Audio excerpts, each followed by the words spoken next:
and welcome back to the Third Degree. This is our part 2 to our Game of Thrones Season 8 predictions and theories video that we had to cut short last week. It wasn't going to be two parts, but... No, it wasn't Wow. going to be part 2, so if it sounds... we talk a lot. Yeah, if it sounds like we just jumped into the middle of a conversation after a quick cut in a second, it's because we had to cut it short. So if you haven't seen part 1, not a lot of part 2 is going to make sense to you, so make sure to go back to part 1, check that out first, then come back here and watch this if you can really stand to listen to us for any longer than you have to.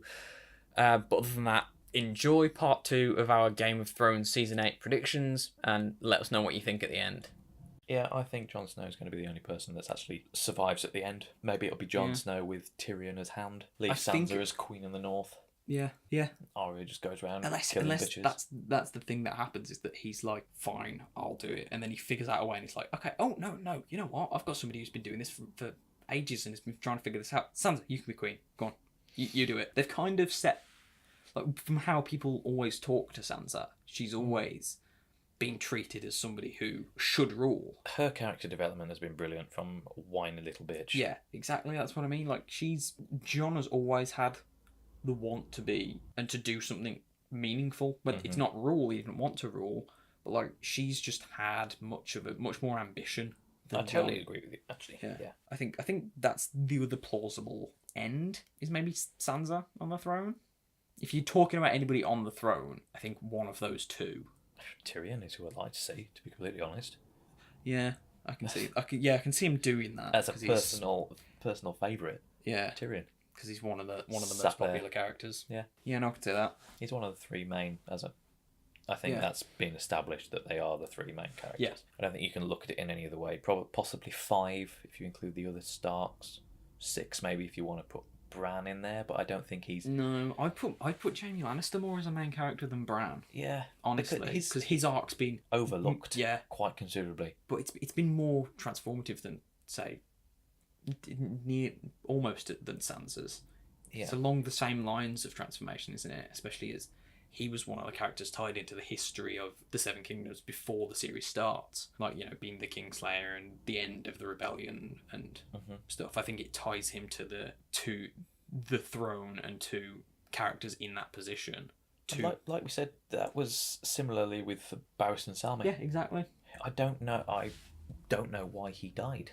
No, it doesn't make a lot of sense. He could have played such an important part in Daenerys' rule, or Daenerys' claim to rule. I think they just want that role to be played by Jorah more than anything. Yeah, rather than just being... Speaking of which, he's a character that I thought was going to die last series. Like the conversation that they have when they're about to go beyond the wall, and Tyrion's like, he gives him the coin from the slaver. Yeah. And he's like, I want this back, so make sure you come back. Yeah. And the interaction between Jorah and Daenerys is like, he's not coming back, is he? And then he doesn't die, and I'm like, he should have died there. Thoros of Myr is not important enough. No. Granted, his powers and his ability to bring people back to life means that he could have played an important role, so you had to kill him off. Yeah. But in the fight against the Night King, that the stakes of that time should have killed off somebody more important like Jorah. Would have brought Daenerys more into the fold instead of seeing Jon drop through the ice and stuff and then try and fight off the Whites, who she thinks is fit and wants to bang him. But is that enough reason for her? Jorah is like one of her longest friends that she's still got alive. So killing him off then probably would have spurred her on to fight for him. Him and one of her dragons going at the same time. Yeah. Yeah, I mean, I don't think we can really fault. We can't give more guideline on how these things should have been written. Yeah. I think that's one of the strongest points about it, is that they're so well written. That is why people keep coming back. Especially as we don't know how those things are going to pay off next series. Like, for all we know, Jorah might have a good sacrifice next series, which is guaranteed. There's no way he's making it till the end of this series. No way. No. I'd quite like to see Arya and the Hound reunited. Yeah, which is a given. Point. I think we should have Clegane Bowl finally appearing. Yeah. But that is why Cersei's armies are going north, aren't they? Hound's already north. Maybe that's going to happen. Yeah, I can see that. I can see him maybe in like an auxiliary force when if they do find out that Cersei's coming north with an army to fight them, not to fight the Night King. Maybe he's part of a force that goes to fight Cersei. Maybe that's one of the things that Jaime ends up doing, is fighting her, leading an army against her. That could be interesting, especially as the conflict between the two of them is one of the things that people are talking about for next series. You know. So maybe then Dany goes with Jaime and a dragon, And Jon has a dragon. and Jon has a dragon and goes north. Now you've got 3 armies there, Yeah, that would be cool. each with a dragon. Yeah, and maybe they dispose of Cersei and her army, and then Daenerys goes north to find Jon and fight. Yeah, fight with him. Then Or Cersei kills Dany. that would be cool. She's That been would be prepping killing dragons for Yeah. a long time. She didn't turn around and say, "Oh no, there's no way she's got dragons." Yeah. She immediately Yeah. thought, "Oh, she's got dragons. Right, let's find a way to kill dragons." Yeah. I know all about killing dragons. Look at all the dragon skeletons in my basement. Have you seen the thing about they're on about Jon and his army rebuilding like loads of those like ballista things, but putting like dragon glass tips on them and just firing them at the Night King. Yeah. I can definitely see him doing that. Mm-hmm. Yeah, I'd like the setups with the Valyrian steel. Everybody's- Samwell's got yeah. one. Arya's Got one. Tyrion's got one. Don't think so. Sure he has. I don't think he has. Jaime Lannister. Jaime Lannister's got Widow's Wail. Yeah. Brienne. Brienne's got Jaime's Original old sword. Yeah. Jon's got Longclaw. Mm-hmm. Now hang on. Where did Ned's big ass sword end It up? was melted down into Oathbreaker and Yeah. Widow's So where's Wail. Oathbreaker? Brienne's got Oathbreaker. That was Jaime Lannister's old sword. But then one of them went to Joffrey Baratheon, Yeah, which is what Jaime's got now. and Jaime's got that now. Yeah. I think that is key to figuring out who's gonna go where. Yeah. Is who's got the sword that Yeah. can kill the White Walkers. Yeah, I did see a discussion video about that a while back. It's like figuring out who's got the weapons that they need. Mhm. Are there any other people that have anything Valyrian steel? The only other Like we know maesters that have got Valyrian steel rings. Other than that, I don't think. I don't think there's anybody else. No. I mean, we know what's his name with the eye patch that can set his sword on fire. Beric Dondarrion. Yeah. Beric Dondarrion, that did pretty well. Yeah. What sword is the Hound wielding at the minute? He's not. He's just got a big ass axe. Oh, has he? Yeah. Still got that woodcutter's axe from when he was with I the. think so. Yeah. Yeah. Good for him. That was Yeah. badass though when he Yeah. cuts that guy in half. You're shit at dying. Bang. Straight through his head. How many Beric- White Walkers are there? Some have been killed already. There was Yeah. only, I want to say, 5 at the beginning. We saw 4 in There's a scene, isn't in there? Hardhome. Yeah. And then in the far north, there's about 13, I think. Oh, is there? You see them all lined up. There's like Yeah, that's 10 the or scene 11, I was- and then the Night King. Where he gets a baby. What was that all about? And touches it and Yeah. it turns blue. Yeah, and it turns into a White Walker. That's how they. Yeah. That's obviously how they procreate. Obviously, they can't procreate on their own. They need humans to do it, and that's what Craster's been giving him. So Craster's had like 100 kids. So there's at least Yeah, like has he turned them all 100 into? babies. Can only the Night King do it? I think Does so. it take a certain amount of exude power? Does Yeah. it weaken him to do it? Is it lessening it? Like, is it like a Horcrux in Harry Potter? Does it weaken the host? I don't think it does. I think it's just. God knows. So I we think- know that he can turn.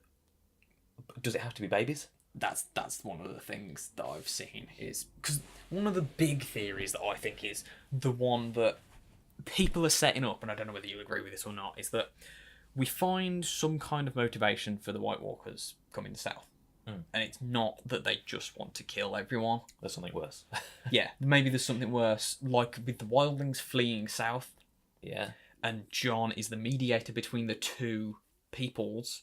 Maybe one of the theories that he becomes the mediator between the South, the humans, and the White Walkers. Against.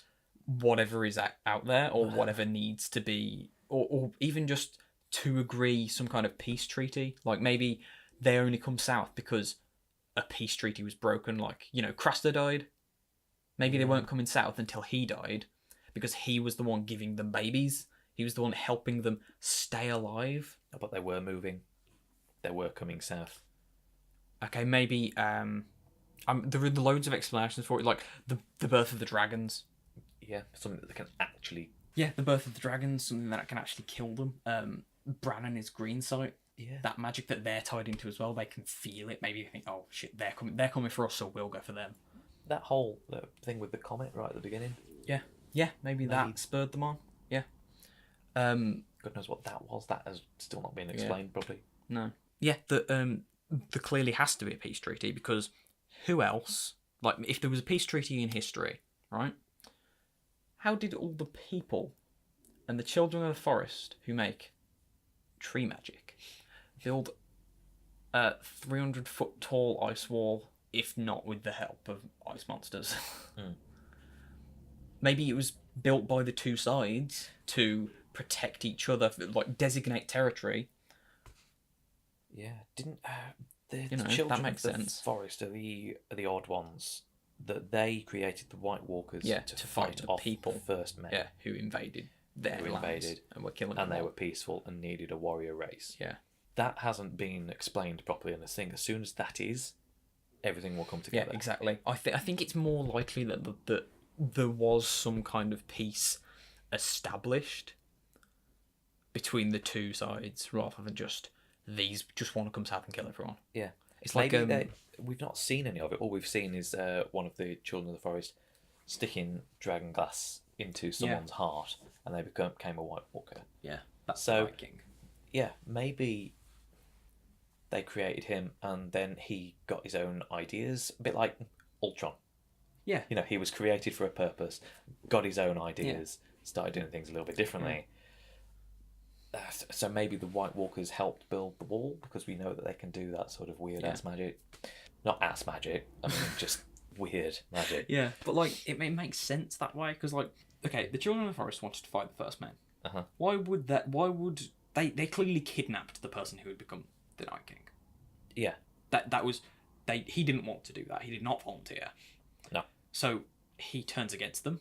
So he must be one of the first men. So the Night Yes. King is one of the first men. Potentially one of the Starks, one of the early Starks, because that's their entire bloodline is the Yeah. first men, and so it would make sense then that he would kill a load of first men because they tried to attack him because he's blue and looks like a demon monster, and they were sort of forced to attack the first men by the children of the forest.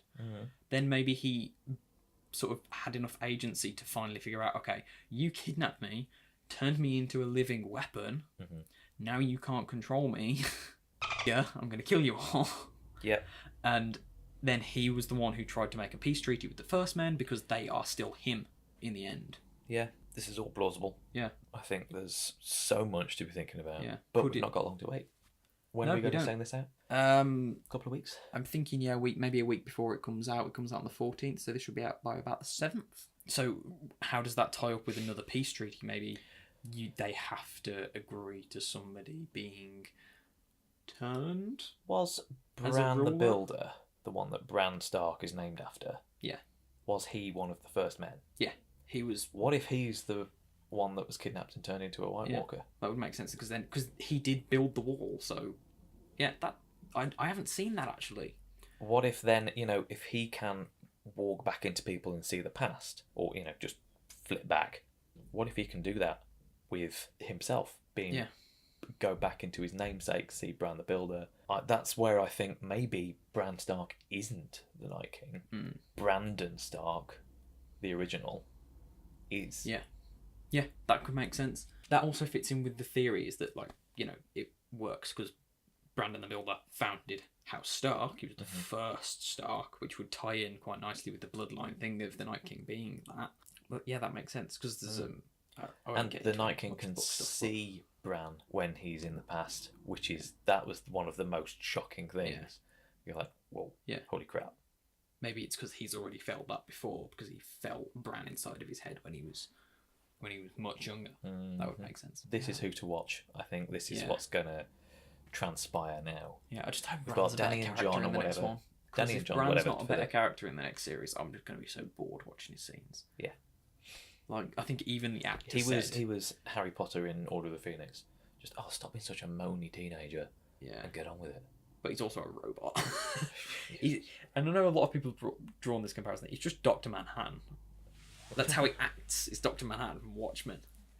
It's just so he sees everything at once, and he's just robotic and yeah. No, I can Should see we end on an original thought then? Brandon the Night King is Brandon the Builder. Yeah, because I think it's not entirely new, but I think actually having Bran the Builder as the Night King, I think there's always been the connection people have had, the theories about that coming to fruition, him being an older Stark, specifically being Bran the Builder, could be quite interesting. Yeah, we could do follow-ups to this at some point, but whatever. Yeah, there are other theories about the origins of the White Walkers and the Night King, but I think once that's resolved and you find out some kind of relation or motivation between them that people can physically understand, especially Jon Snow. I think Jon and Bran, when it comes down to the White Walkers, are the two characters that need to be watched. I'll just, for one final thing, say this. If they leave it on cliffhanger of any description to make you watch the prequels, I'm going to be really pissed off. Yeah, me too.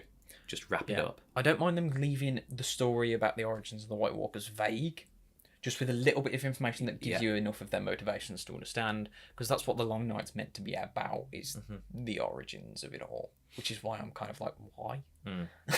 Because it's just a mirror of what's happening now. Yeah. But what they actually end up doing is a different matter because of the time crunch, whether they get enough in, whether they get enough of the exposition in, we don't know. So those are our thoughts.